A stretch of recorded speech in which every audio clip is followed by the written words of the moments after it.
नमस्कार बंधुरा मंजू किचेने आपनादेर स्वागत। आजके आमी दुटो रेसिपि करे आपनादेर देखाबो। और दुटो रेसिपि होच्छे एखाने बड़ साइजे दुटो लायलन टिका माछ नियेछि, काँचा टमेटो दिये रान्ना करब और तार साथे थाके फुलकपि दिये आरेकटा रेसिपि। आपनारा पुरो भिडियोटा प्रथम थेके शेष पर्यन्त देखते थाकुन, आशा करी आपनादेर भालो लागबे। आमार हाते आछे आरो किछु चिंगड़ी माछ आछे, एगुलो सब केटे बेचे आगे परिष्कार करे नेब, निये तारपरे रान्नाटा शुरू करब। बंधुरा देखছেন লাইলেন টিকা মাছ দুটো কত বড় বড় সাইজের, কত চওড়া। আর এই মাছ কিন্তু রান্না করলে দারুণ লাগবে কিন্তু খেতে। এই মাছ দুটো আগে কেটে নিই।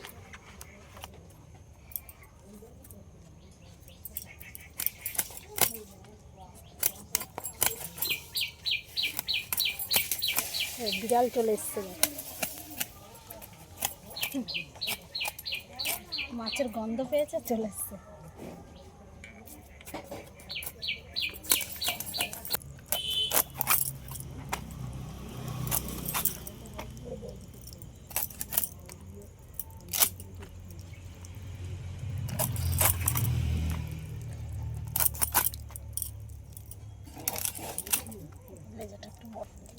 একই সাথে অল্প করে চিংড়ি মাছ নিয়েছি, চিংড়ি মাছটাও কেটে বেছে নেব।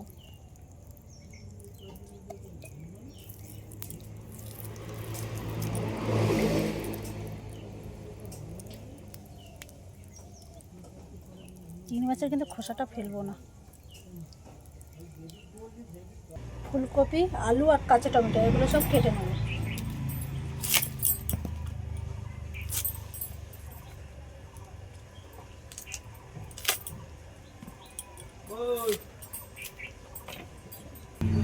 মশলা বেটে নেব।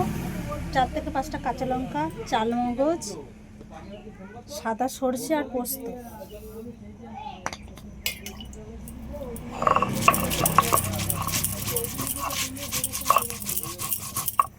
আজকে দুটো রান্না পুরো কাঁচা লঙ্কা দিয়েই করব।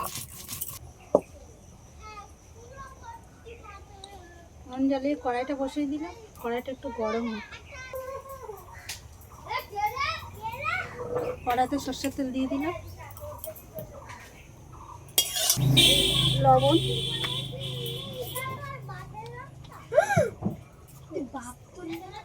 হলুদ,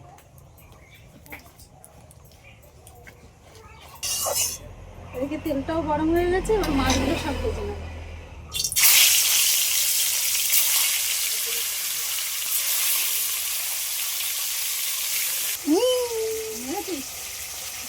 মাটি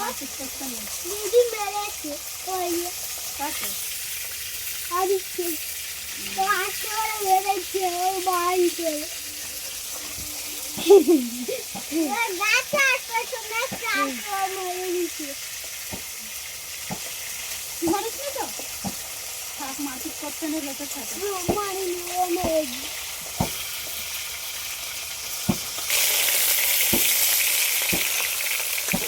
মাছগুলো সব ভাজা হয়ে গেছে। মাছগুলো একটু লাল লাল করে একটু কড়া করে ভাজা করেছে। এই মাছ ভাজার তেলের মধ্যে কিছু মশলা ভেজে নেব। জিরে, গোলমরিচ, পেঁয়াজ, কাঁচা লঙ্কা, টমেটো, আদা, রসুন এগুলো সব একসাথে ভেজে নেব।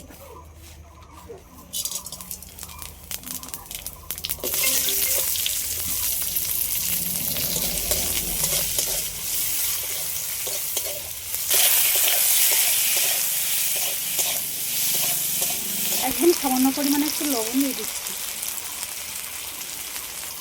এবার একই সাথে দিয়ে দেবো চিংড়ি মাছগুলো, এগুলো এর সাথে একটু ভেজে নেব।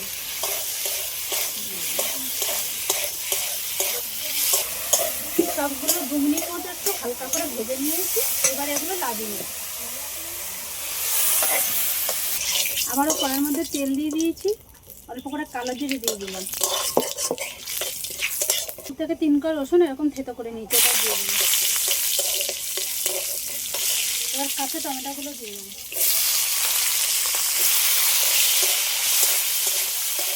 স্বাদ মতো লবণটাও দিয়ে দিচ্ছি। এই টমেটোটা একটু হালকা করে ভেজে নিলাম, কারণ কাঁচা টমেটো তো একটু টক হয়। যারা টক খেতে ভালোবাসে তারা এই টমেটোটা না ভেজেও হালকা একটুখানি ভেজে নিয়েও কিন্তু করতে পারে। হলুদ দিয়ে দিচ্ছি।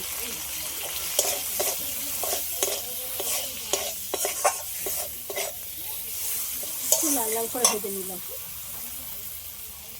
এবার পোস্ত, সর্ষে আর চালমগজ আর কাঁচা লঙ্কা বাটাটা দিয়ে দিলাম।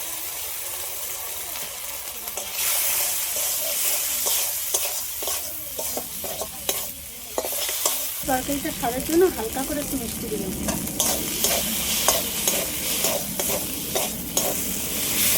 মশলা দিয়ে একদম পুরো তেল ছেড়ে দিয়েছে আর টমেটোর সঙ্গে একটু হালকা করে ভেজেও নিয়েছি।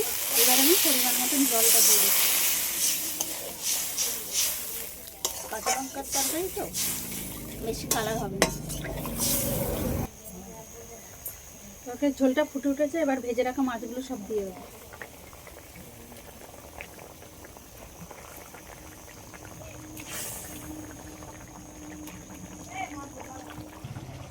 কাঁচা টমেটোতে মাছের ঝালটা তো হয়ে গেল, এবার লাগিয়ে নিচ্ছি। ফুলকপিগুলো ভাপিয়ে নেবো, ভাপানোর জন্য কড়াইতে জল দিয়ে দিয়েছি।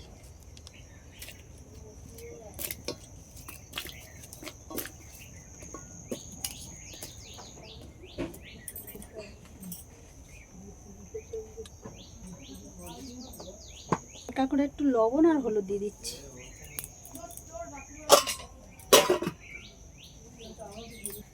ভাজা মশলা আর চিংড়ি মাছ এগুলো সব বেটে নেবো শিলনোড়ায়।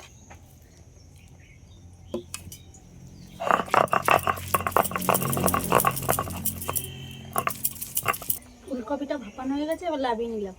লবণটা কেন দিয়েছি, যে ফুলকপির মধ্যে লবণ ঢুকলে কিন্তু খেতে কিন্তু দারুণ লাগবে। তেলের উপরে দিয়ে দিচ্ছি জিরে। এবার আলুগুলো একটু আগে ভেজে নেব।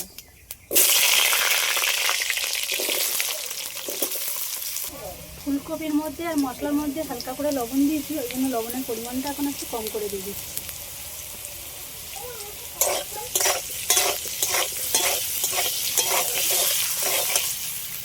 একই সাথে দিয়ে দেবো হলুদের গুঁড়ো।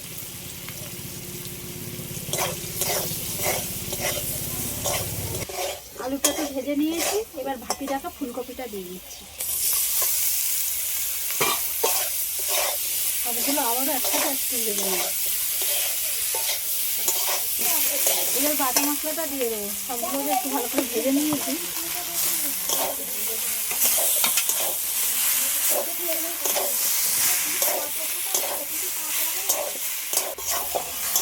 হালকা করে সবগুলো একসাথে একটু নেড়ে চেড়ে নিয়েছি।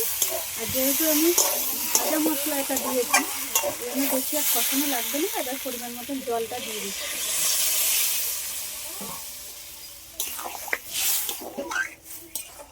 ফুলকপির তরকারিটা একটু মাখো মাখো মতন হবে, এরকমভাবে হয়ে গেছে কিন্তু তরকারিটা। এবার আমি এই তরকারিটা লাভিয়ে নেব।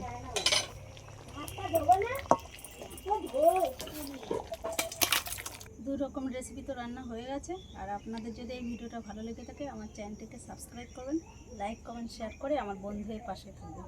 আবারও দেখা হবে পরবর্তী ভিডিওতে। এবার ঘরে চলে যাব, গিয়ে খাওয়া দাওয়া হবে।